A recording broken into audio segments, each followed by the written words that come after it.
반갑습니다. 마박사 조의 세 번째 방송 시간입니다.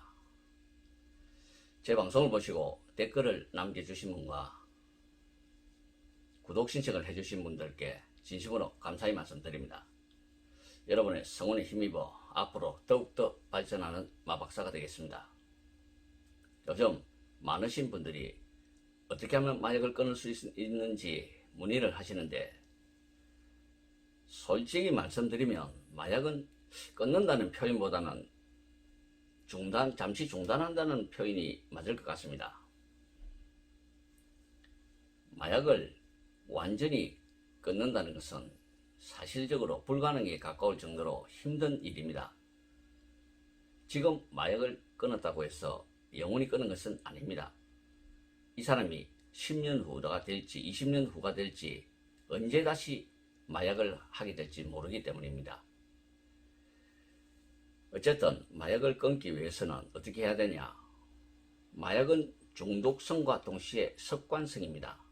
담배처럼 있으면 피고 없으면 못 피고, 마약도 있으면 하고 없으면 못 합니다.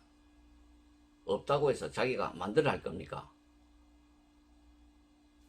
없어서 못 하면 구하려고 하겠지요. 그럼 구할 상대가 없으면 또 몽고하니 못 합니다. 중요한 것은 상선의 연락처를 없애버리는 겁니다. 본인 휴대폰 속에서 마약과 연관된 모든 사람의 연락처를 삭제해야 합니다. 연락처를 삭제하라고 하면 그래도 조금 미련이 남아서 상선 전화번호는 삭제를 하는데, 그 상선과 연결될 수 있는 다른 지인의 전화번호는 남겨둡니다. 안 됩니다. 세상에 공짜가 어디 있습니까?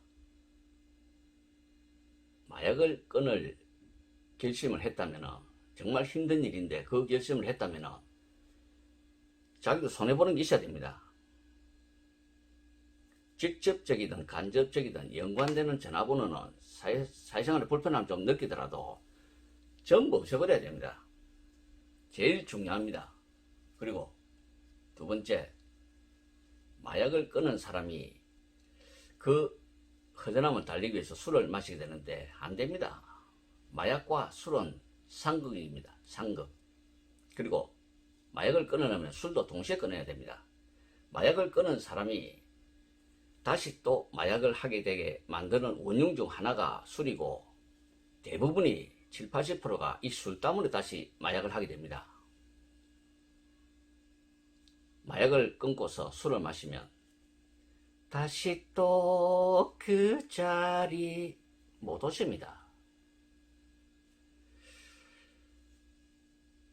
예전에는 히로뽕이 이 술과 상극이라는 게 바로 알 수 있을 정도로 표가 났습니다.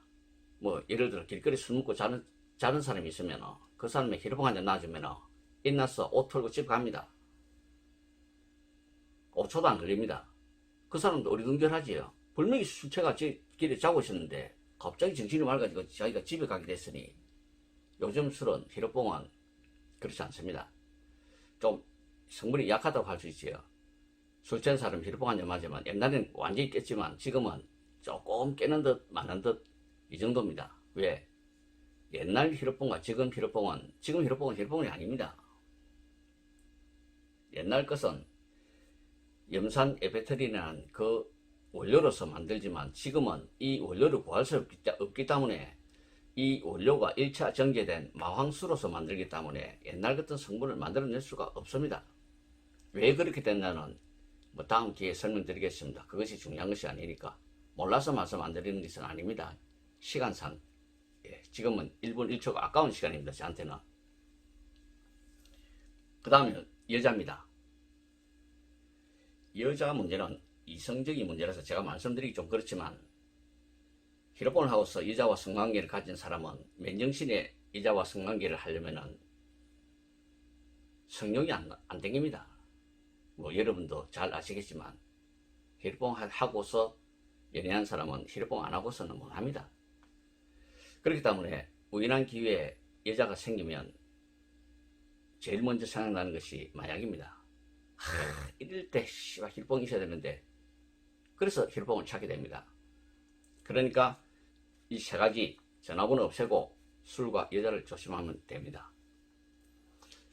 예전 TV 드라마에서 슬기로운 감방 생활에서 마약 사범이 출소하자마자 바로 마약을 하는 장면이 나오는데 이것은 사실적인 이야기입니다. 마약 출소자 중 약 95%가 마약을 다시 합니다.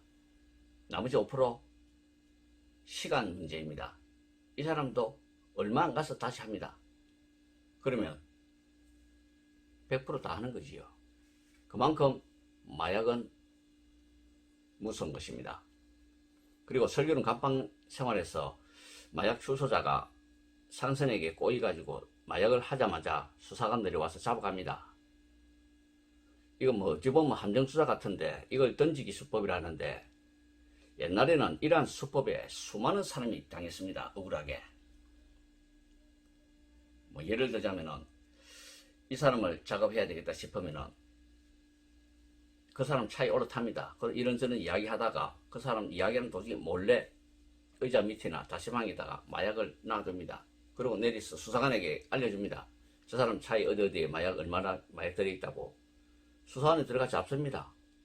차를 대비니까 마약이 나옵니다. 또 이 사람 소변에서도 마약이 나옵니다. 전과도 있고. 어떡합니까? 자기 게 아니라고 100번, 1000번, 10,000번 우겨봐야 소용없습니다. 그대로 다 뒤집어 써야 됩니다. 자기 몸에서 소변검사에서 마약 성분이 나온 그 죄와 전과가 있다는 그 죄 때문에 고스란히 자기 물건이 되는 것입니다. 또 마약 판매 사범이 마약을 사러 온 사람에게 마약을 100g 팔았습니다. 팔자마자 전화합니다. 저 사람 한테 100g 팔았으니 100g 있다고 잡으라고. 잡습니다. 소변검사에서 나오고 몸에서 100g이 나왔는데 연락 없이 뒤집습니다. 뭐 변명 필요 없습니다. 또 투약자가 필요하다면 이 사람이 마약을 했는지 안 했는지 헷갈리면 술 한잔 먹자, 차 한잔 마시자 해가지고 몰래 태하면 이깁니다. 또 수사관에게 알려줍니다. 잡으면 소변에서 양성 나옵니다. 또 꼬링입니다. 이런 식으로 얼마나 많은 사람들이 억울하게 당했는지 모릅니다. 그 던지기 수법의 좀 불법적인 수사 방식을 이 땅에서 없앤 사람이 누군지 아십니까? 바로 접니다. 제가 그 던지기 수사 방식을 없앤 사람이 장본인이 접니다. 저도 그런 수법에 한번 당했습니다. 서울 서부지검의 김호상 검사와 서울의 유명한 야당 성이 윤 씨입니다. 그럼 아시겠지요? 합작을 해서 저를 작업했습니다. 분명히 제게 말할 때는 수사상 필요하다고 해서 구해달라고 해서 저는 돈을 받고 물건을 소포로 보냈는데 그것을 히로뽕 판매라고 저를 잡았습니다. 저는 환장하지요. 그래서 검찰과 제가 법정 다툼을 1년 2개월 동안 벌였습니다. 결국은 제가 이겼습니다. 제가 판사님께서 제 손을 들어주셨습니다. 판사님께서 저한테 위로까지 해주셨습니다. 피고인, 예. 이 재판장에 있는 판사인 우리가 볼 때도 피고인의 안타까운 심정을 잘 알겠는데 피고인 본인의 마음을 어떻게 했냐고. 참 피고인 마음을 좀 잘 다스리고 그래 하시라고 위로까지 받았습니다. 판사님한테 1년 2개월 동안 싸웠어. 그 일이 있은 후 김호상 검사는 문책을 당했고 중국으로 갔고 대검에서 지침이 내려왔습니다. 새로운 지침이 앞으로 던지기 수사 방식은 인정을 안 할 테니 하지 말라고. 그때부터 이 던지기 수사 방식이 없어진 것입니다. 그러니 제가 마약 세계에서 큰 획을 그은 사람이기도 합니다. 예.